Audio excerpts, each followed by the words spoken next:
ഞാൻ കേരള സംസ്ഥാനത്തെ മുഖ്യമന്ത്രി എന്ന നിലയിലുള്ള എൻ്റെ കർത്തവ്യങ്ങൾ വിശ്വസ്തയോടും മനസാക്ഷിയെ മുൻനിർത്തിയും നിർവഹിക്കുമെന്നും. ಕೇರಳ ರಾಜಕಾರಣದಲ್ಲಿ 10 ವರ್ಷಗಳ ಎಲ್ಡಿಎಫ್ ಆಡಳಿತಕ್ಕೆ ತೆರೆ ಬಿದ್ದಿದ್ದು, ಕಾಂಗ್ರೆಸ್ ನೇತೃತ್ವದ ಯುನೈಟೆಡ್ ಡೆಮೊಕ್ರಾಟಿಕ್ ಫ್ರಂಟ್ ಅಂದರೆ ಯುಡಿಎಫ್ ಅಧಿಕಾರದ ಚುಕ್ಕಾಣಿ ಹಿಡಿದಿದೆ. ಮೈತ್ರಿಕೂಟದ ನಾಯಕ ಹಾಗೂ ಕಾಂಗ್ರೆಸ್ನ ಹಿರಿಯ ಮುಖಂಡ ವಿಡಿ ಸತೀಶನ್ ಕೇರಳದ ನೂತನ ಮುಖ್ಯಮಂತ್ರಿಯಾಗಿ ಅಧಿಕೃತವಾಗಿ ಪ್ರಮಾಣ ವಚನ ಸ್ವೀಕರಿಸಿದ್ದಾರೆ. ಸೆಂಟ್ರಲ್ ಸ್ಟೇಡಿಯಂನಲ್ಲಿ ನಡೆದ ಅದ್ಧೂರಿ ಸಮಾರಂಭದಲ್ಲಿ ಕೇರಳ ರಾಜ್ಯಪಾಲರಾದ ಆರ್ ವಿ ಅರ್ಲೇಕರ್ ಅವರು ನೂತನ ಮುಖ್ಯಮಂತ್ರಿ ಹಾಗೂ ಸಚಿವ ಸಂಪುಟದ 20 ಸಚಿವರಿಗೆ ಅಧಿಕಾರ ಮತ್ತು ಗೌಪ್ಯತೆಯ ಪ್ರಮಾಣ ವಚನ ಬೋಧಿಸಿದರು.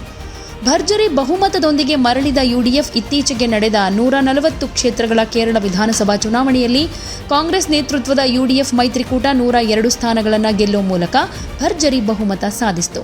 ಇದರಲ್ಲಿ ಕಾಂಗ್ರೆಸ್ ಪಕ್ಷ ಒಂದೇ 63 ಸ್ಥಾನಗಳನ್ನು ಗೆದ್ದು ದೊಡ್ಡ ಪಕ್ಷವಾಗಿ ಹೊರಹೊಮ್ಮಿತ್ತು. ಮಾಜಿ ಮುಖ್ಯಮಂತ್ರಿ ಪಿಣರಾಯಿ ವಿಜಯನ್ ನೇತೃತ್ವದ ಎಲ್ಡಿಎಫ್ ಮೈತ್ರಿಕೂಟ ಕೇವಲ 35 ಸ್ಥಾನಗಳಿಗೆ ಕುಸಿದು ಮುಖಭಂಗ ಅನುಭವಿಸಿತು.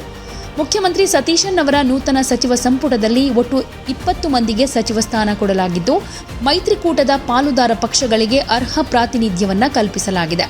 ಈ ಐತಿಹಾಸಿಕ ಸಮಾರಂಭದಲ್ಲಿ ಕಾಂಗ್ರೆಸ್ ರಾಷ್ಟ್ರೀಯ ನಾಯಕರಾದ ಮಲ್ಲಿಕಾರ್ಜುನ ಖರ್ಗೆ, ಲೋಕಸಭೆಯ ಪ್ರತಿಪಕ್ಷ ನಾಯಕ ರಾಹುಲ್ ಗಾಂಧಿ, ಕರ್ನಾಟಕ ಮುಖ್ಯಮಂತ್ರಿ ಸಿಎಂ ಸಿದ್ದರಾಮಯ್ಯ, ಉಪಮುಖ್ಯಮಂತ್ರಿ ಡಿಕೆ ಶಿವಕುಮಾರ್, ತೆಲಂಗಾಣ ಸಿಎಂ ರೇವಂತ್ ರೆಡ್ಡಿ ಸೇರಿದ ಹಾಗೆ ನೆರೆ ರಾಜ್ಯಗಳ ಪ್ರಮುಖ ರಾಜಕೀಯ ಮುಖಂಡರು ಭಾಗಿಯಾಗಿದ್ದರು. ಇನ್ನು ಪಿಣರಾಯಿ ವಿಜಯನ್ ಅವರು ಕೂಡ ಉಪಸ್ಥಿತರಿದ್ದರು. ಕೇರಳದ ಜನತೆ ತಮಗೆ ಬದಲಾವಣೆಯ ದೊಡ್ಡ ಜವಾಬ್ದಾರಿ ಕೊಟ್ಟಿದ್ದಾರೆ. ಜನರ ನಿರೀಕ್ಷೆಗೆ ತಕ್ಕ ಹಾಗೆ ಪಾರದರ್ಶಕ ಮತ್ತು ಅಭಿವೃದ್ಧಿ ಪರ ಆಡಳಿತ ನೀಡೋದು ನಮ್ಮ ಮೊದಲ ಆದ್ಯತೆ ಅಂತ ಪ್ರಮಾಣ ವಚನ ಸ್ವೀಕರಿಸಿದ ನಂತರ മുഖ്യമന്ത്രി വിഡി സതീശൻ ಹೇಳಿದ್ದಾರೆ.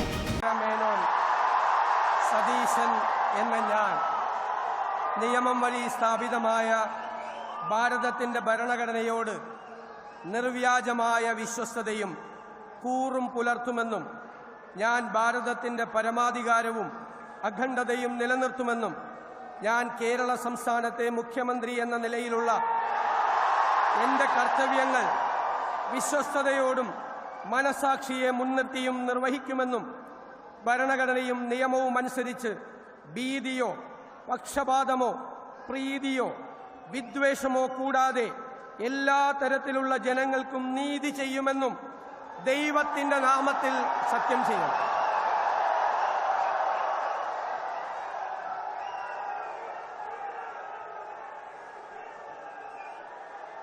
ഞാൻ വടശ്ശേരി ദാമോദര മേനോൻ സതീശൻ എന്ന ഞാൻ കേരള സംസ്ഥാനത്തെ മുഖ്യമന്ത്രി എന്ന നിലയിൽ എൻ്റെ പരിഗണനയിൽ കൊണ്ടുവരുന്നതോ എൻ്റെ അറിവിൽ വരുന്നതോ ആയ ഏതെങ്കിലും വിഷയം അങ്ങനെയുള്ള മന്ത്രി എന്ന നിലയിലുള്ള എൻ്റെ കർത്തവ്യങ്ങളുടെ മുറപ്രകാരമുള്ള നിർവഹണത്തിന് ആവശ്യമാകുന്നതൊഴികെ ഞാൻ ഏതെങ്കിലും ആളുകൾക്കോ നേരിട്ടോ നേരിട്ടല്ലാതെയോ അറിയിച്ചു കൊടുക്കുകയോ വെളിപ്പെടുത്തി കൊടുക്കുകയോ ചെയ്യുകയില്ലെന്ന് ദൈവത്തിൻ്റെ നാമത്തിൽ സത്യം ചെയ്യുന്നു.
ಯಾವುದೇ ಸುದ್ದಿಯ ಅಪ್ಡೇಟ್ ಅನ್ನ ಮಿಸ್ ಮಾಡ್ಕೊಳ್ಬಾರ್ದು ಅಂದ್ರೆ ಈಗ್ಲೇ ಒನ್ ಇಂಡಿಯಾವನ್ನ ಸಬ್ಸ್ಕ್ರೈಬ್ ಮಾಡಿ. ನಿಮಗೆ ಬೇಕಾದ ಭಾಷೆಯಲ್ಲಿ ಎಲ್ಲಾ ಸುದ್ದಿ ತಿಳಿಬೇಕು ಅಂದ್ರೆ ಒನ್ ಇಂಡಿಯಾ ಆಪ್ ಅನ್ನ ಡೌನ್ಲೋಡ್ ಮಾಡ್ಕೊಳ್ಳಿ.